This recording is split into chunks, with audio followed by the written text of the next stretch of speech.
Video kali ini gue mau bahas tentang film yang gue udah tonton, film dokumentari, judulnya Get Smart with Money. Di sini gue akan membahas insight yang gue dapatkan atau poin-poin serta review yang gue bisa sajikan kepada kalian semua ya. Semoga mungkin bermanfaat untuk kita generasi muda ya, yang khususnya karena memanage keuangan kadang eh, tidak kita sadari gitu kalau keluarannya. Untuk apa-apa di film ini dibahas bagaimana kita spending money ya, untuk keuangan yang lebih baik. Jadi Get Smart with Money adalah film dokumentari yang membawa pesan penting tentang pentingnya pengelolaan keuangan yang bijak. Film ini mengikuti kisah seorang perempuan muda yang baru saja memulai karirnya dan belajar tentang bagaimana mengelola keuangan yang dengan baik. Para aktor dan aktris memainkan peran dengan baik dan membuat film ini menjadi menyenangkan untuk ditonton. Terutama mereka berhasil menunjukkan bagaimana emosi dan nafsu bisa mempengaruhi keputusan keuangan yang kita buat. Desain produksi dan pemandangan juga membuat film ini menjadi indah untuk dilihat. Musik dan efek suara yang disesuaikan dengan baik membantu meningkatkan nuansa film. Secara keseluruhan, Get Smart with Money adalah film yang harus ditonton bagi mereka yang ingin mempelajari lebih banyak tentang pengelolaan keuangan. Film ini menyampaikan pesan penting dengan cara yang menyenangkan dan memukau, dan pasti akan membantu memotivasi pemirsa untuk mulai berpikir tentang keuangan mereka sendiri. Sangat direkomendasikan untuk ditonton oleh semua orang, terutama mereka yang baru memulai hidup mandiri dan membutuhkan bantuan untuk memahami manajemen keuangan. Jadi berkisahkan tentang 3 orang ya guys. Ada seorang atlet American football. Dia sudah lumayan terkenal di laganya dan juga telah menghasilkan penghasilan yang sangat besar. Akan tetapi ia dilanda sebuah hal yang tak pasti karena sang atlet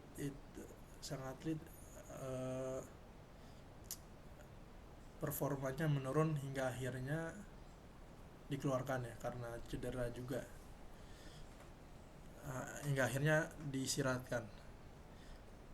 Dan juga di sini ada tokoh seorang ibu rumah tangga yang terjebak oleh cicilan kartu kredit tiap bulannya. Ada 3 karakter ya guys, 3 tokoh yang diceritakan di film ini yang dibuat dokumentarinya. Dia ada seorang ibu rumah tangga yang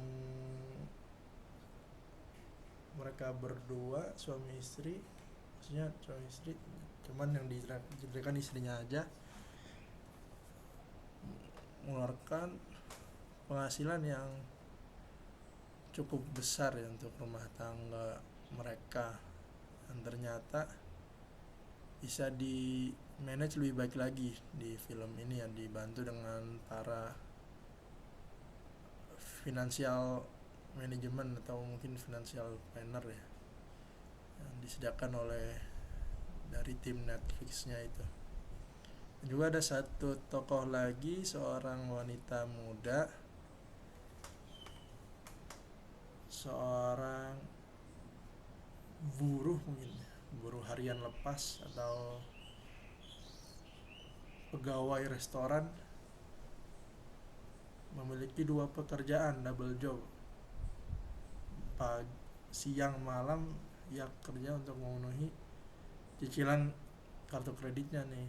Jadi eh, kartu kredit sebaiknya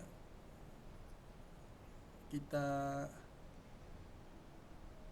usahakan jika tidak memang urgent atau perlu ya nggak usah ngapain itu ya kartu kredit. Nah, itu menurut gua sih, itu insight yang gua dapet dari habis nonton film itu juga. Gua jadi belajar maksudnya tiap bulan itu uh, perlu juga untuk dana untuk investasi. Dana kita yang income kita masuk ke kantong kita itu diinvestasikan. Bagusnya 10% ya untuk pemula yang gua tangkap dari film Get Smart with Money-nya Netflix ya. Karena kemarin juga terakhir gua investasi ke reksadana itu pada tahun 2022 awal di Bibit ya, di aplikasi Bibit. Nah pas tahun 2022 sepanjang itu gue udah off, udah jual semua reksadananya. Dan sehabis nonton film ini pada tahun 2023 akhirnya gue pikiran kembali gitu, untuk kembali investasi di Bibit ya. Karena di film Get Smart with Money itu disebutin kalau bagi para investor pemula ya, maksudnya yang baru belajar, bagusnya sih di reksadana kan, biar dikelola dana kita oleh pihak-pihak yang profesional yang kompeten di bidang itu ya, yaitu manajemen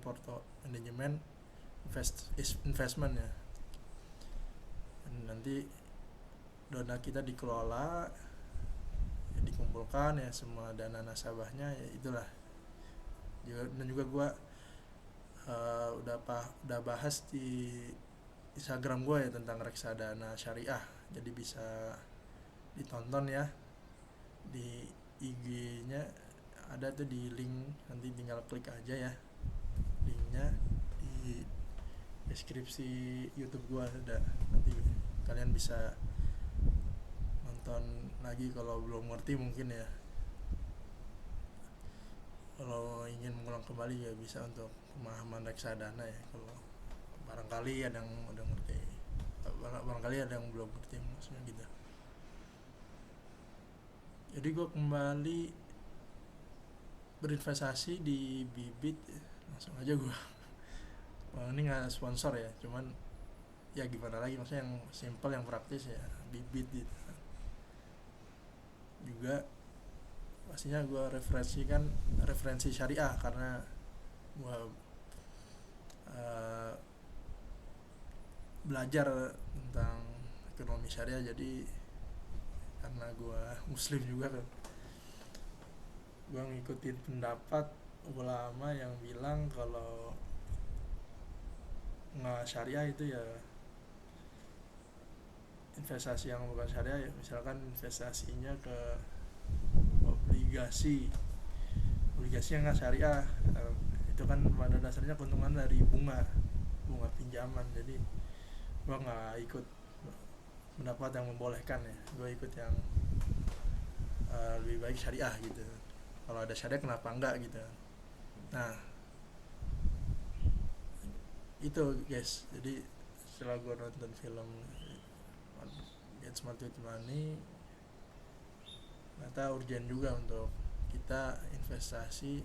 Misalkan gue sebagai mahasiswa atau teman-teman semua sebagai pelajar mungkin ya, atau ada yang udah kerja juga, itu bisa dialokasikan misal minimal dan 10% misalkan, terserah tuh, bisa ke saham, ke reksadana, atau ke emas.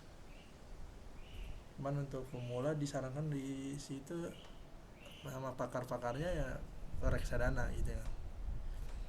Jadi pasti itu keuntungannya karena dikelola dengan perjanjian menandakan apa saat di prospektusnya itu ada keterangan ya akan dikasih return berapa gitu. Itu cocok banget ya untuk memula. Kita biarin dana kita jadi kayak nabung aja gitu di bibit, dia akan imbal hasilnya akan masuk ke akun kita gitu secara otomatis. Juga sangat simpel ya karena bisa di aplikasi di Android ataupun di iOS ya. Oke guys, mungkin itu saja ya, cukup sekian. Kurang lebihnya mohon maaf ya, semoga bermanfaat. See you next time.